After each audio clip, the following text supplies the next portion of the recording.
name is Phil Beck and the Rabbi from another planet. Please like, share and subscribe and ring that little bell so you're notified when new videos drop.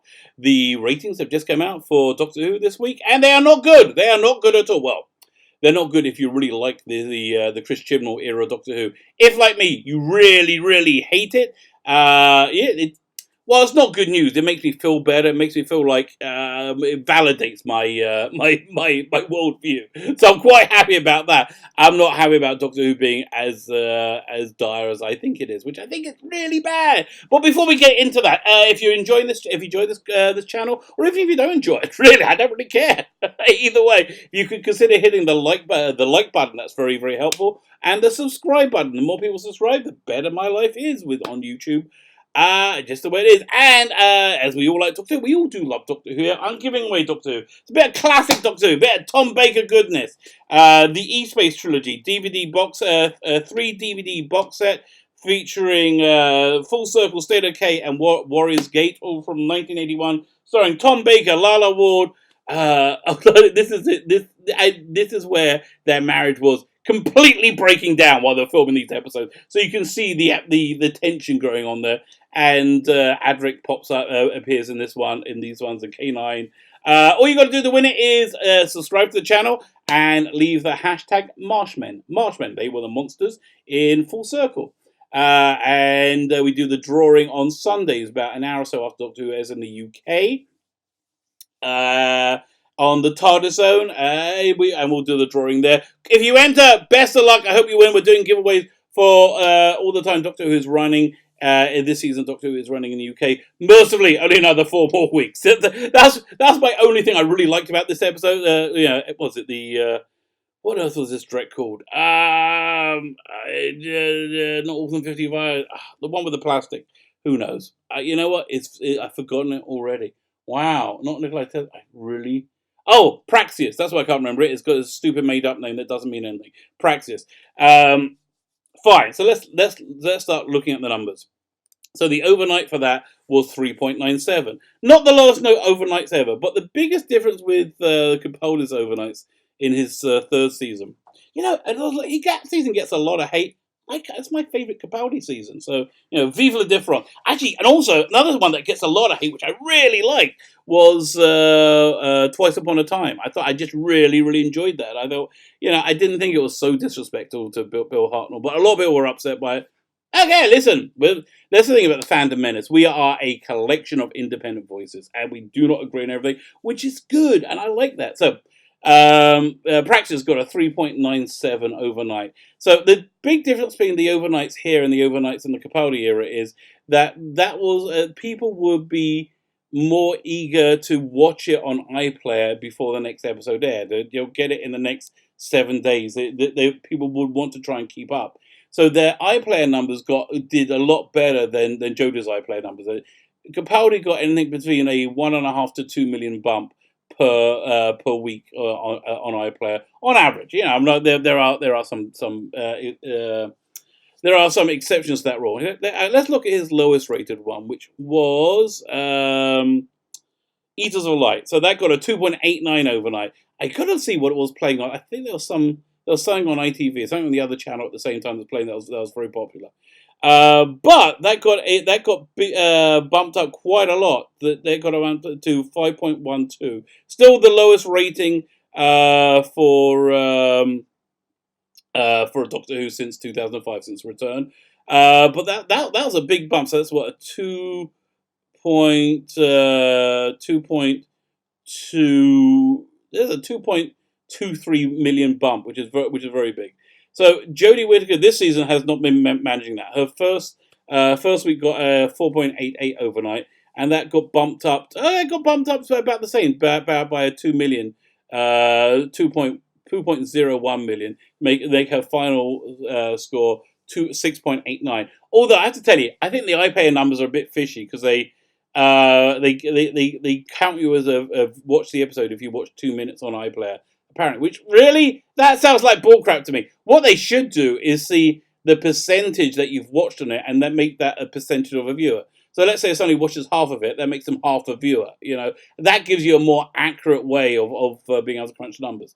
But just as her viewing figures continue to fall, her overnights continue to fall.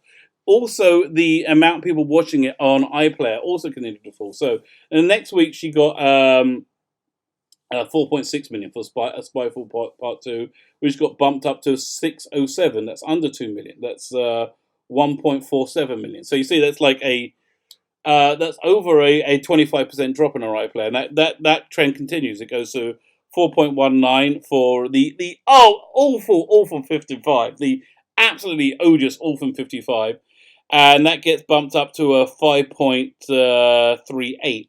So that gives you a bump of 1.2 million, but just under 1.2 million. So it goes from like 2.1, 1.45, 1.2. You see it for falling. The next week it falls more. The overnight is 4.04, and it only gets it gets about a 1.15 bump.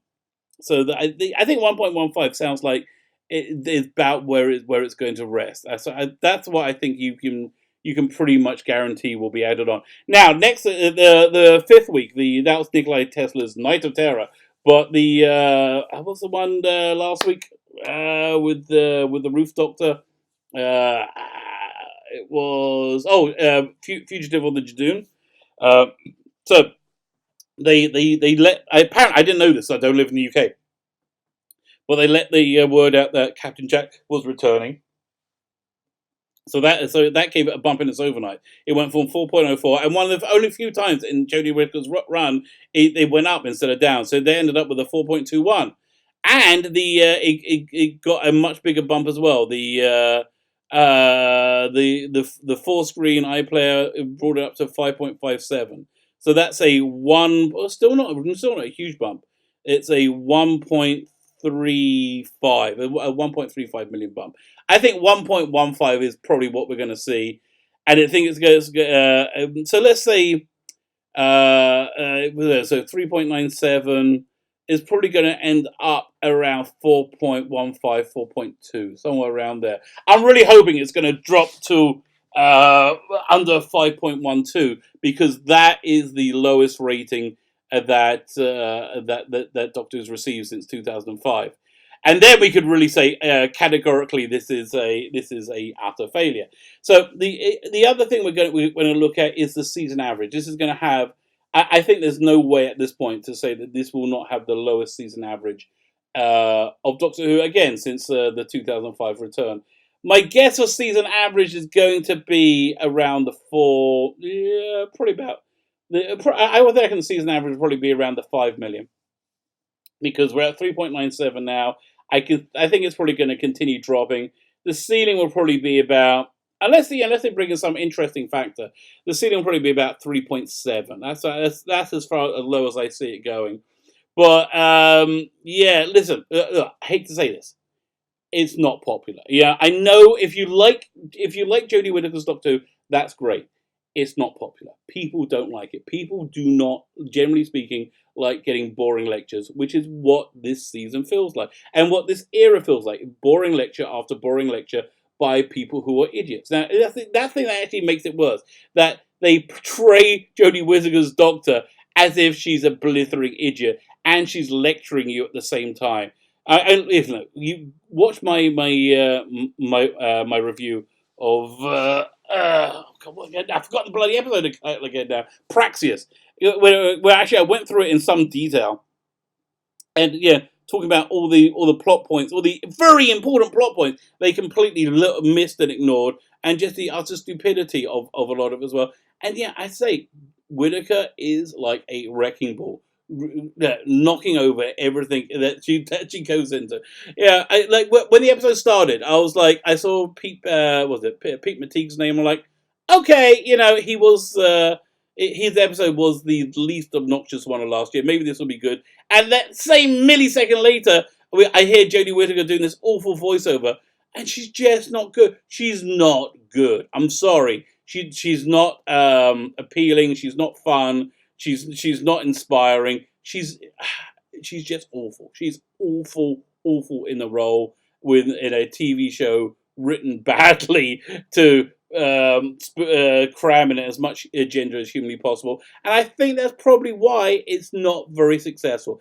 She is categorically less popular than Capaldi, making her the least popular Doctor. At least since the 2005 return. Last week we had saying it was like the lowest ratings in 36 years. Wasn't true. I think we're heading there. I can't wait so we can say that with absolute real, like the math to back it up. But it doesn't really care because the people who like Jodie will still like Jodie, and it doesn't really matter because the BBC are not going to change course. It doesn't matter how bad Doctor Who gets. They got the money from HBO, they got the money from China, and they don't have anybody else to take over. It's a disaster, and it's not going to stop being a disaster. I think the implosion of the comic book industry has shown us that it doesn't matter how much of a disaster it is. That's not going to stop them making this be so awful. Just failure isn't really a consequence for these people, and so we're going to just continue to be getting awful Doctor Who that's going to keep going down and down in the ratings. But if you like this Doctor Who, if you think she's popular, if you think she is, just tell me why. Honestly, I have no beef with you. There's more that unites us than divides us. We all love Doctor Who. Bottom line, we all love Doctor Who. There's more that unites us than divides us. So just talk to me. There's no need to be mad at me that I don't like this version of the show. Just explain it, because I think if we could have a dialogue, that's probably going to be like really, really good for both of us. Because right now, you think anybody who doesn't share your point of view hates women and hates people based on their skin color or their sexual orientation, which is nonsense. And I think that you only like things based on. I think you're racist as well, because I think you only like things because it not because of the quality of it, but because it highlights women or it highlights their sexual orientations or whatever stupidity that I think shouldn't really matter. So we both got a pretty negative view of each other. The best way to get rid of a negative view of each other is just sit down and talk. Why don't we just come and talk and we can work things out? Maybe that'll be great. My name is Felix Beckin, the Rabbi from another planet. Please like, share, and subscribe. Again, if you hit that like button, that really helps me. Good luck if you enter the prize draw to win the E-Space Trilogy. If you miss out, I'm giving away more than next week. I've got a ton of good stuff giving up. And if you are Nameless Entity, the person who won 2 weeks ago, Nameless Entity, I've been trying to get in contact with you to find out your address. Send me your address, and I'll be able to get those DVDs. Oh, the Blu-rays. I think you won the Blu-rays, the complete specials. Yeah, I'll get those Blu-rays out to you. Thanks so much for listening, and have yourself a fantastic and blessed day.